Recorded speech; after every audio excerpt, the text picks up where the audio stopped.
I'm going to be working on a journal, doing a double page spread on the journal. If you haven't got a journal, you can just go onto straight watercolour paper or any paper of your choice. But actually, it's quite nice to work in a journal, so you can actually keep things all together. Now, the only criteria for your paper, whether it be in the journal or not, is that it can accommodate water. So something like a good watercolour paper would be ideal, or a mixed media paper. This is about 300 GSM I've got in here, and is slightly wider. It's about A5 but square. And what we're going to do is we're going to start off by adding our colour. The colour actually is going to be a really quick process. And we're using the multi-surface paint. We've got the Aubergine Dazzle and the Spice Pumpkin here, which we're going to use. Now, I work on like a bathroom tile or a kitchen tile, but you can work on a palette or anything of your choice. I'm going to try and do this demo using sort of more basic materials. Like I say, if you've got the bits and bobs in your crafty stash, then by all means use them. Now what I'm going to do is I just want actually initially a really pale wash of colour. Now, as you can see, this is water based, so you just mix it with water, and how much water you add will depend on how much how dense you want your pigment to be. So actually, I think in the middle here I want it to be quite light, because my intention, as you've seen by the sample, is to have colour on the outside of my palette and actually to have the inside fairly clear, because that's where we're going to be doing a fair bit of pencil drawing, and I want my pencil marks to show, and perhaps less so. So we're just sort of adding more water to the middle to lighten it. And actually then you get the lovely colours. Where this Spice Pumpkin and the aubergine mixes, you get all sorts of lovely browns.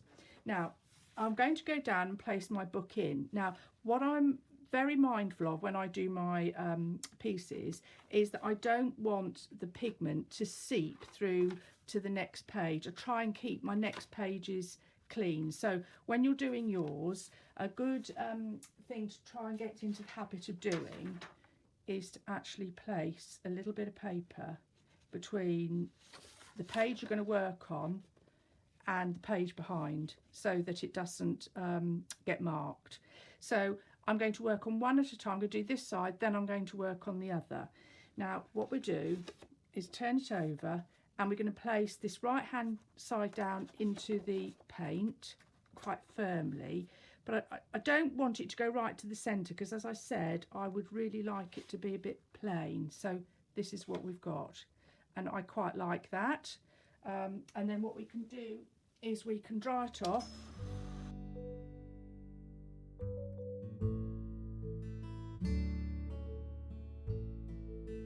And then we're going to do the same the other side. So dip in. Yeah, lovely. I love that bit. Now, because I've dried this side, what I'm going to do is I'm actually going to reapply and see if I can get a second impression, and then I'll show you some little like flick techniques. This is what I mean. This is exactly what I mean about not putting a piece of paper in.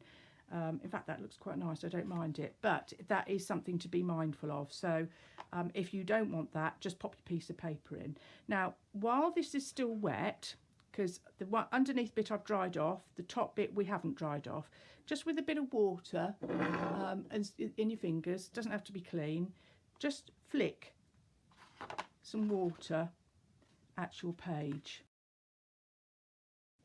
and you'll get some like little it's similar to bleaching. You'll get these little spot marks, and depending on how quickly the paint has dried underneath, you'll get different depths of spotting. So just have a play with that and see how you get on, but it's quite a nice little exercise to do. And then what I also want to do, things with here, we've got the paint out, let's see if we can do some splats.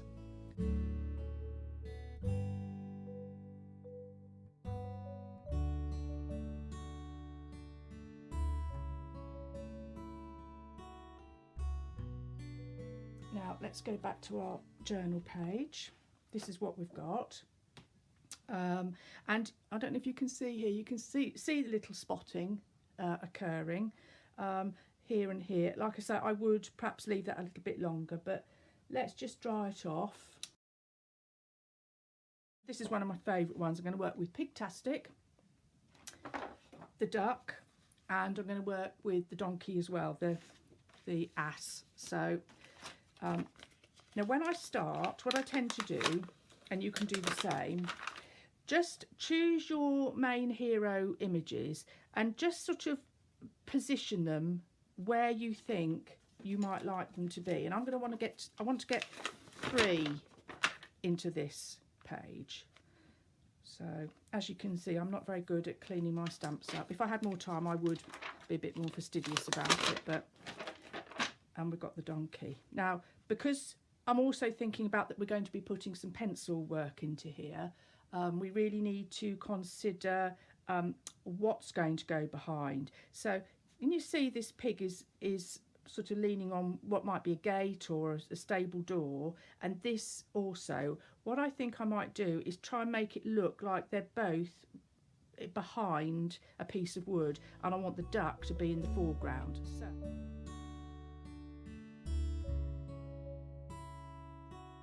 I'm going to do my duck first. My duck's going to be in the foreground. So what we'll need is a stamping platform. Now what I do is I position it on the piece of paper that I'm going to work on, or the journal cover, and then I go straight down here. Now the reason I do it that way rather than just turn it around and put it on the pad is because I want to make sure my feet are in the right position. I don't want, when I'm pushing this down, for it to be in the spine of the journal. So this is roughly where it's going to be. Ink. Now I'm using VersaFine. You can basically use any of your inks as long as it's suitable for working with watercolours. So VersaFine Clair would be fine, but don't go for water soluble, because otherwise all the lines will blur, which is a lovely technique in itself, but for this particular project this is not what we're going to do. So I'm going to put him down. I want him a bit off but mostly on. So down he goes. Press quite firmly. When you're using the larger stamps, you need to give extra special pressure to the centre of your stamp, because those are the parts that cannot quite make a registration. But if that happens, it's not the end of the world, because what we can do is we can actually draw it in with a pen. So that's beautiful, perfect. Now what I want to do is I also want to stamp it again on a bit of copy paper.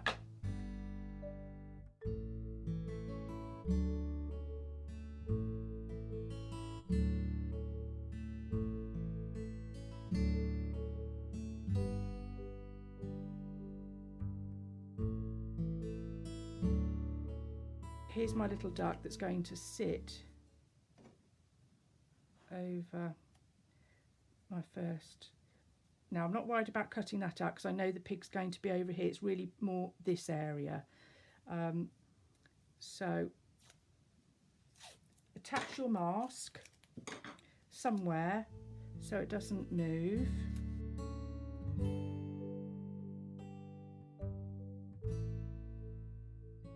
So now this is what I mean is you want to make sure that where you're going to plant your stamping mat, you're not going to be on a hinge or this. Now this side is a different height to this side, so I'm going to actually try and get it here like that. So if you do the same.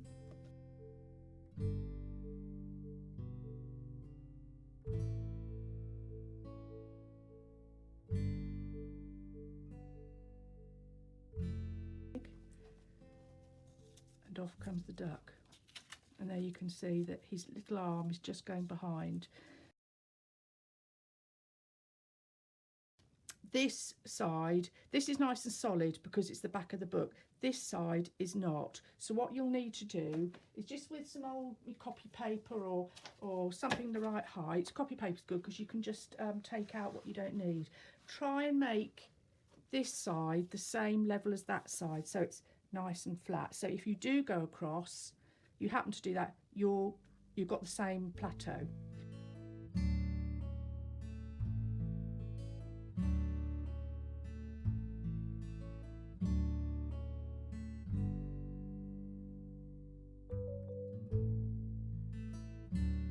wonder whether we can fit him into. I always try and go in three, so I'm sort of going against my own rules, but he's a little bit too good to waste. I think we've got to have him, haven't we, really? Let's pop him in. So he's going to go. I'm not, again, I don't know that I'm going to, perhaps I will have all of them in. Yes, he's too good not to see the whole lot.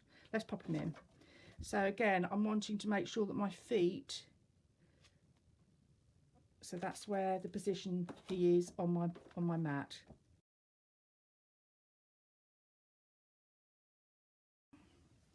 And I think I'm going to go second as well.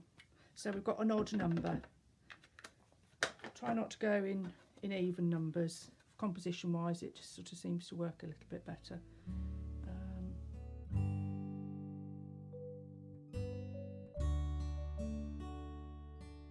Got a really good piece of wood here, and I'd love to use this. So this is going to be what the pig and the donkey is going to lean on.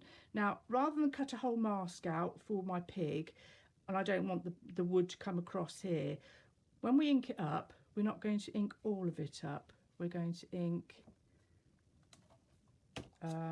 just the end.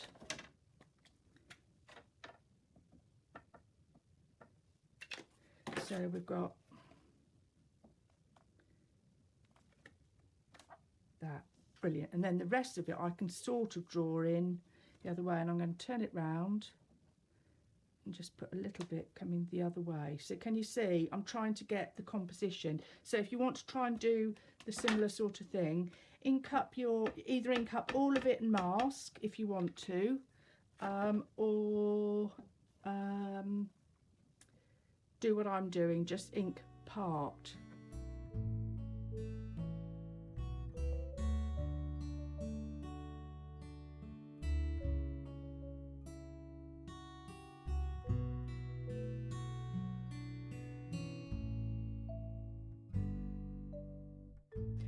I love these, just the little tiny decorative ones in the backgrounds. Again, you know, that might be quite nice in a colour, but we'll just stick to the black for now.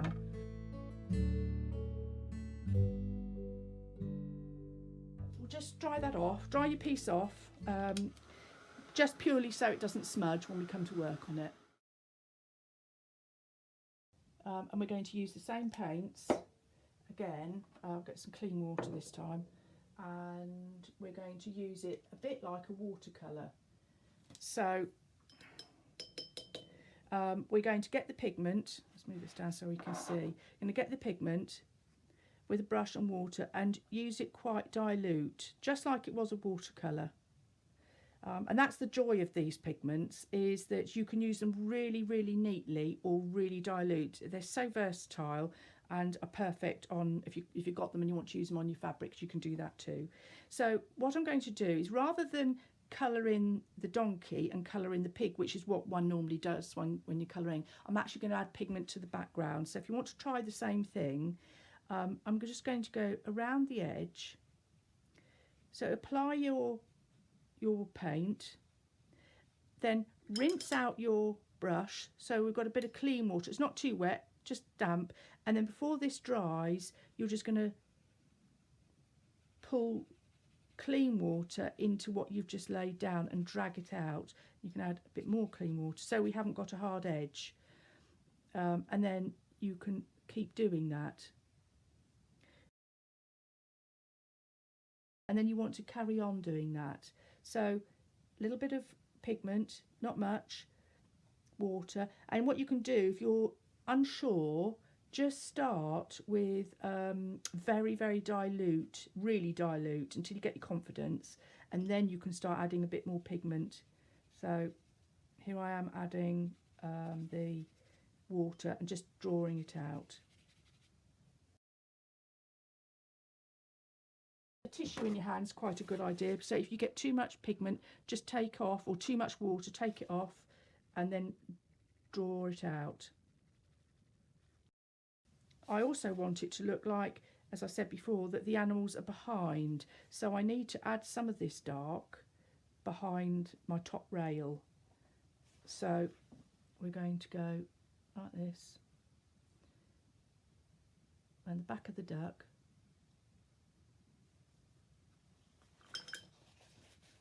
Clean water, clean brush, make sure you haven't got any more purple on it, and then you're drawing out what you've just laid. Now you have to do this as you put your pigment down, you have to do the watercolour part as you go. You can't do it all and then go back to it, because once it's dry you're not able to reconstitute this paint. You can with some pigments but not with this.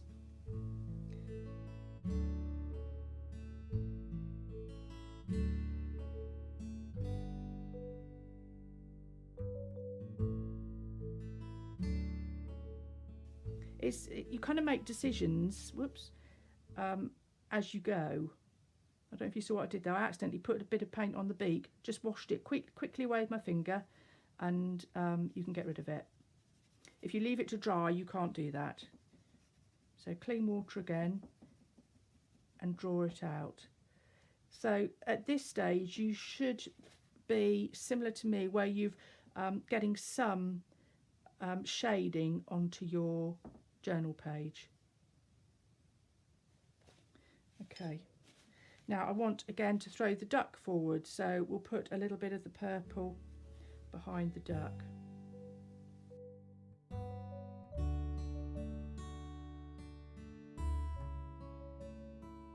So you can see as we're building it up, now it needs much more intensity of colour. So I'm going to then start adding the spice pumpkin to the donkey. Again, start really dilute. You can always add more pigment later on. Once you've added it, you can't take it away.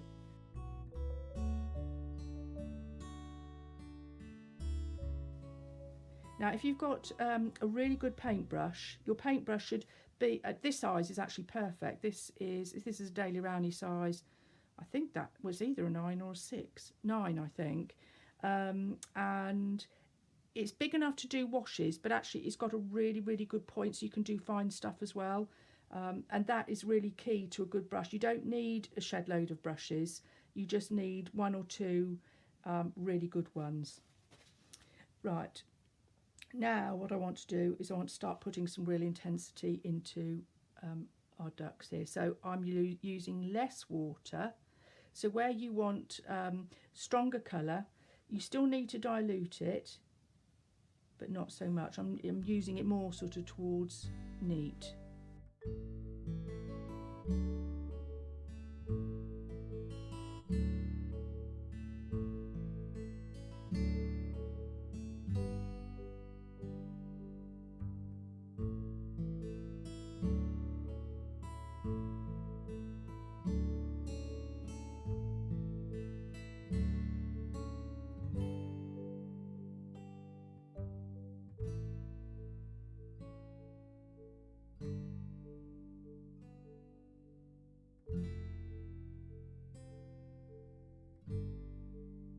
So I'm really pleased the way that's coming along. I think I'm looking at it now, and I think you have to sort of stand back from your work and think, what else does it need? So immediately I'm thinking that this duck needs to be thrown forward. So my natural instincts would be to put some dark purple just behind here, which is going to be the next job.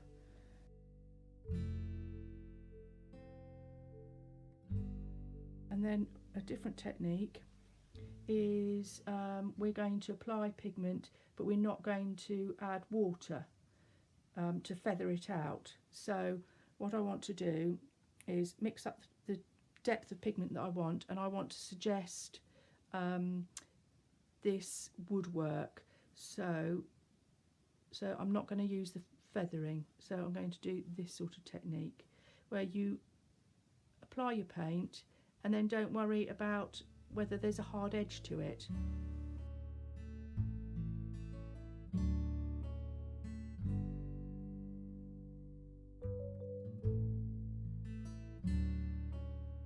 So we need to make sure that we've got this duck here. It needs to be grounded, otherwise it looks like he's floating in midair, and he definitely needs to be standing on something. So we're going to go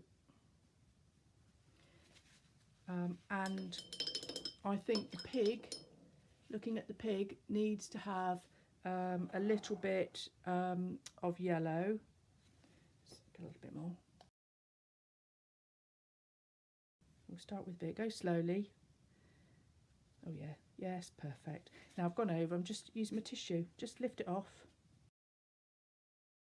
And in this case, it's important to leave white areas. Don't try and think that you need to fill everything. White is a colour on its own, and can be really beneficial to, I mean, you can obviously pop white in, and we might pop a little bit of white in with a gel pen, but in this case, I actually want half his body to really be the white of the paper.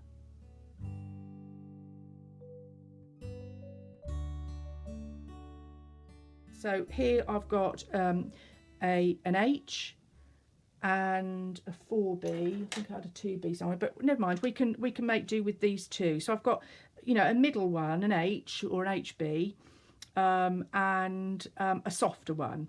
So if I'm wanting to actually start putting some extra detail into my piece, what I want to do is be sure that I can draw something, but I'm going to leave the line work in, the pencil work in. I don't want to use a rubber. I don't have a rubber here with me at all, and I'd like you to try and do the same sort of thing. So when you're holding a pencil, you don't hold a pencil like you were writing you know, holding a biro or a pen and writing a letter. You can either hold it like this, or you hold it more loosely, higher up the shaft instead of lower.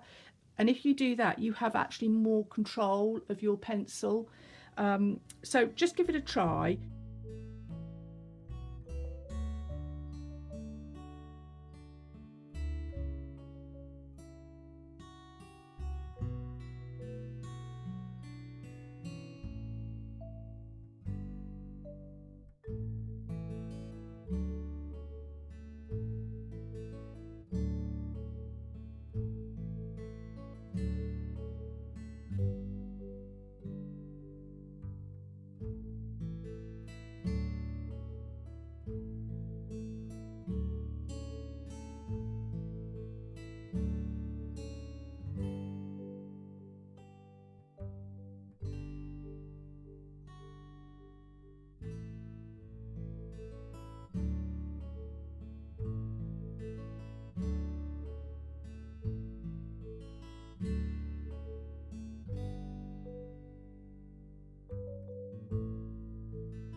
So right, I think we've got the pigment where I really want it to be.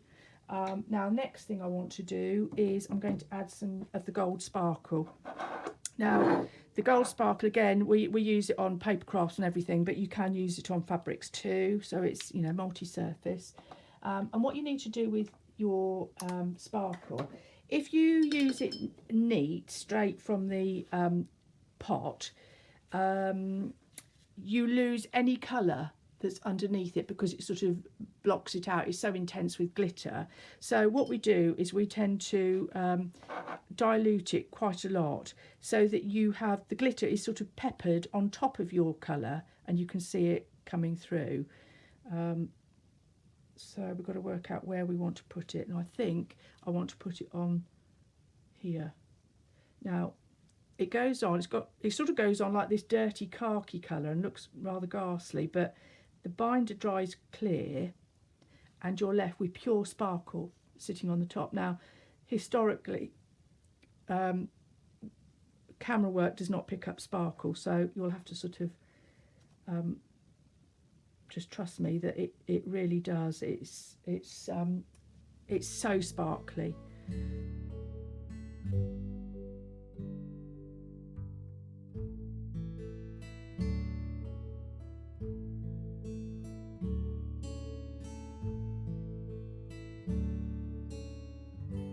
So I'm going to go for a 2, and this is where we can start actually putting in some edging.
And then we've got our white gel pen. You can, I mean, these are readily available on the internet, or your, you know, local stationers or something like that. Or you can use a white paint, like we've got a multi-surface paint white that's really opaque. So you know you can use a brush if you don't want to use gel pen. But these are really cheap and easy to use. And then what you can do is start putting some highlights in.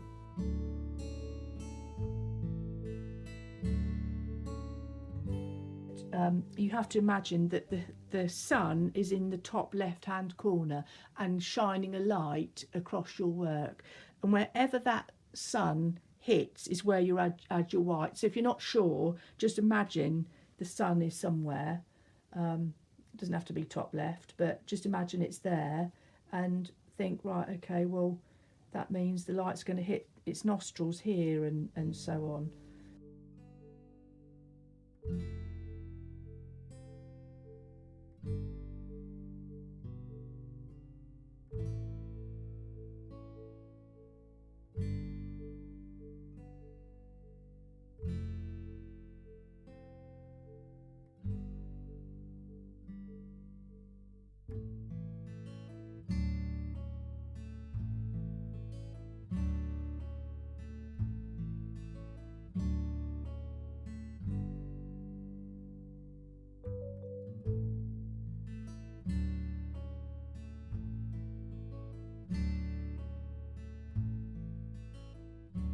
To make it look like this piece of wood is going behind its trotters. So I'm not going to use the stamp, I'm just going to sort of mimic some of the line work here with my pen.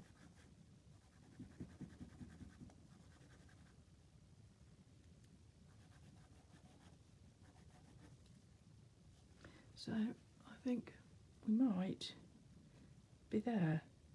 But let's just quickly show you a few of the other pages. So, you know, basically that's how we started and that's how we ended up. And that's doing some floral work. That's, you know, with no colour background, but just doing pieces in your journal.